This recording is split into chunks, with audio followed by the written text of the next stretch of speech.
Hey guys, so today I thought I would kind of do my sit down with you a little bit differently today.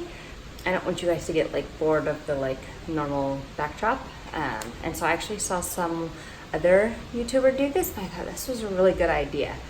Her name is Rachel Loves. I think it's that page. She has two different pages. So I'm not sure if it was her vlog channel or her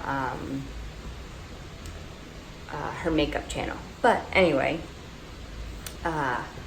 what she does when she wants to have a little sit down, she will sometimes do her laundry. Hold on, I heard a bathroom door and I have a sick kid home. Okay, she's fine, she just needed to go to the bathroom. So, like I was saying, she just folds laundry while she does her little chat, so being a busy mom, I'm gonna do the same thing. I thought I could give you guys my endometriosis update.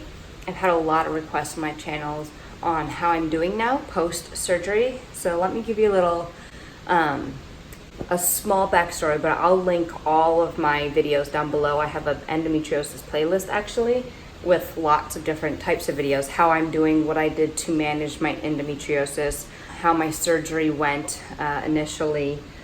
So yeah, I'll list all those in the description below. But just so you can be caught up to speed in case you're new here, which if you are, hey, I have had endometriosis for, I think I figured out close to 15 years. I wasn't officially diagnosed with it though until probably, so I think I probably started having symptoms really with when I first got my first period. It was just very odd right from the beginning, and then not until I was in college, I think it was probably my sophomore year, that a doctor had finally suggested to me that the reason I was in so much pain all the time was because I probably had endometriosis. But with endometriosis, you can't really tell if you have it unless you have laparoscopic surgery. And at that time, because it was several years ago, it wasn't as big of a social issue yet. And so I actually had never heard of it. And when my doctor has suggested that I have laparoscopic exploratory surgery to see if that's what was causing my pain, at that point, the pain wasn't bad enough that I felt like that was necessary, because I didn't realize what endometriosis was and how letting it be just makes it worse. So I kind of thought the pain I was in was the pain I was always going to be in, and so whatever, I could deal with it at that time. So I went years, pregnancies, lots of babies later, and during that time, because everything is all different, it got better and then would get worse. It would get better and then would get worse. And I was on birth control, which was acting like a Band-Aid the whole time. Anyway, like I said, I'll leave it below. That's not what this video is about. Long story short, eventually it got so bad that I was essentially living on the couch most of my life because the pain was so bad and so constant. So I had the surgery, and I ended up traveling 2 hours to find a surgeon who knew what he was doing. I'm from a small city, and from all the research I had done, I realized that if I just went to a local person who didn't specialize in this, that I would be having multiple surgeries, and that's what I was trying to avoid. So I went to a doctor out in New York. I live in Pennsylvania. Spent the night before at a hotel to get myself ready for the surgery, and had the surgery, which lasted pretty much the whole day. And they did find it in my bowels. On the one side I had some. I also had some behind my vaginal wall. I had lots of lesions too, and my uterus was attached to my abdominal walls. So that explained why I always showed in my pregnancy so quickly.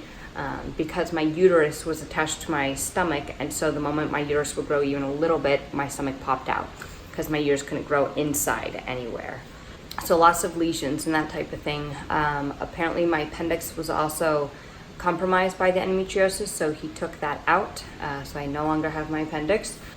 So all of that is what had to be done for my case. Every case is different. Endometriosis can literally be found anywhere inside of your body. It's not just on your uterus, it's literally anywhere. And so it can cause tons of issues that you don't think would be related to like female hormonal type stuff, because you're like, well, it's my stomach, what does it matter? Like, I don't understand. Or it's my bowels, I don't understand how that could be endometriosis related. Because these things, these cells attach, this skin attaches and lesion attaches to all different organs of your body and can attach them together and just get it all mumbled up, it can affect everything. So I was not just having like period pains, I was having pains in all parts of my body. And I do talk about that specifically in one of my videos. So post-op, what I've been doing, it's been 2 years and about 2 months, 3 months, it'll be 2 years. And honestly, I've had no pain. I do have interstitial cystitis, I think it's called, which just means inflammation in the bladder, which has, it's not really because of the endometriosis, but they tend to go together. That sometimes will act up on me, but it's really rare. I mean, I can count on one hand how many times that has affected me. I've been on and off birth control. I was not on birth control right away for a long time because I don't need it. And so I didn't go on it for a long time. And then eventually I started to feel like I was having more painful periods, but I'm starting to wonder if that was because of lifestyle issues. And so I have gotten off of that. I also went back on it for a while because I felt like my anxiety was getting worse and worse and worse. And so I know that when I'm on birth control, my hormones got even keeled, and so it felt like my anxiety was peaking during those like normal times of the month. And so I thought, well, let me go back on that to level out my hormones. I am considering trying a more natural route to take care of those things, and not be on birth control, because I really don't want to be for the next however many years to take care of myself. So I'm looking into ways to detox my body hormonally. Oh, I gotta get work on this. So, I currently am off of it, and I've been having no pain at all. So, and I've had several cycles while not being on it. I'm hoping that that part of my healing, because I'm so far out now, I think part of the reason why I was having so much pain with my cycle was because my body was still healing. So it does take a full year for your body to heal completely. So while you may be feeling better and you don't feel necessarily like pain from the surgery, because all those organs were messed with, they're still healing internally. So when I would be on my cycle, I would be in pain because those organs weren't ready to handle it fully. But now that I'm 2 years out, I mean, my periods are super light now. Like it's crazy. Like I will have very slight cramping right before, which will let me know that it's coming, and I feel tired. And that's about it. That's my symptoms. And it lasts 4 or 5 to 6-ish days. So yeah, I mean, I think even because I'm so normal now, like people like don't even realize, like who've just met me, what I went through. So like new friends or whatever don't even know. And so when they hear that I had like major surgery 2 years ago, they're always shocked, and they're like, well, what do you mean? And what was it for?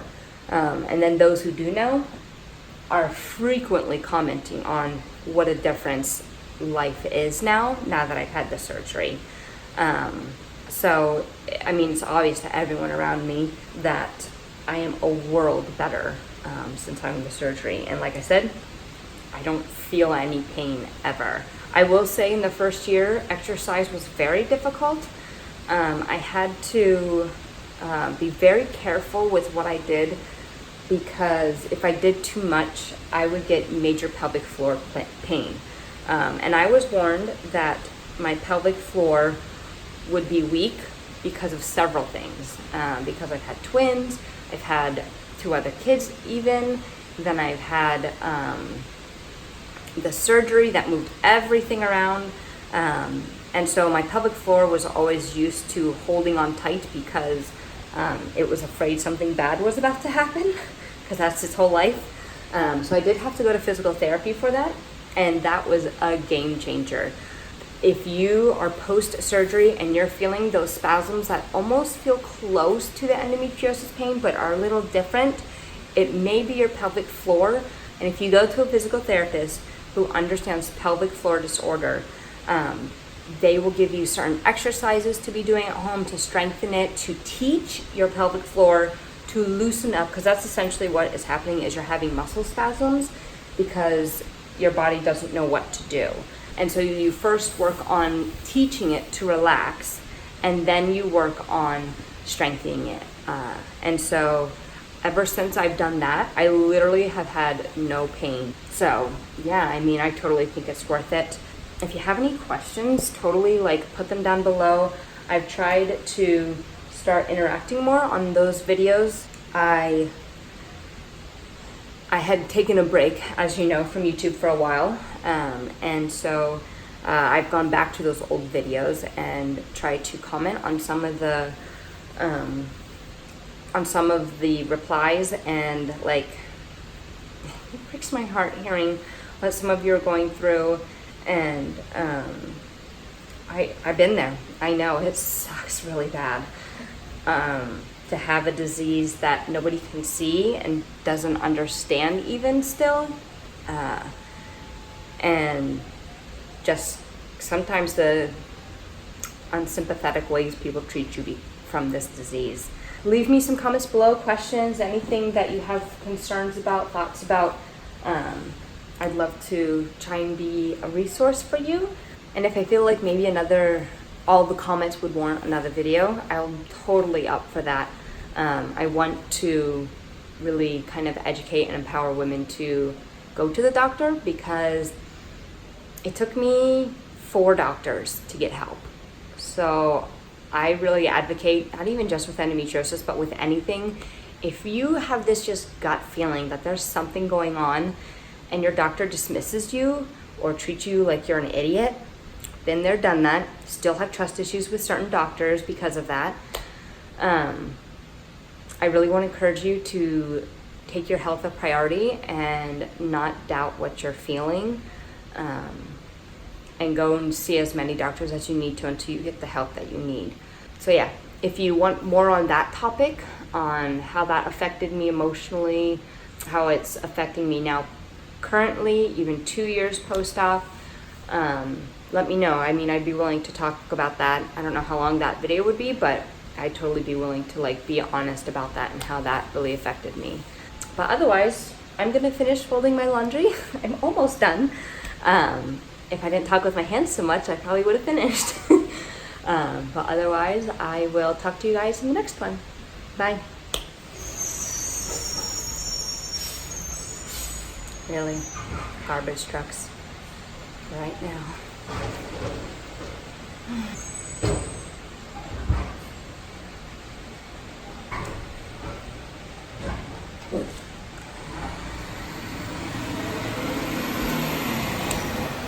One more house.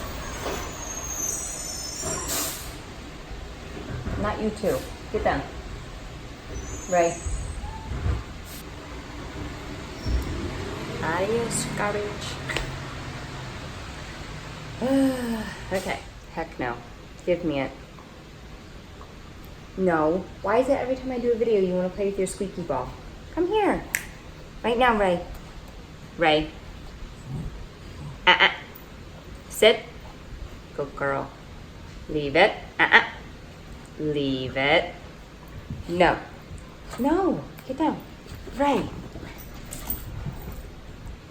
Are you kidding me? Stop. Leave it. Oh, heck. It's been raining and she hasn't had a lot of time outside. So she's crazy. Go on. Stay. Where was I? And if you go to a physical therapist who specializes in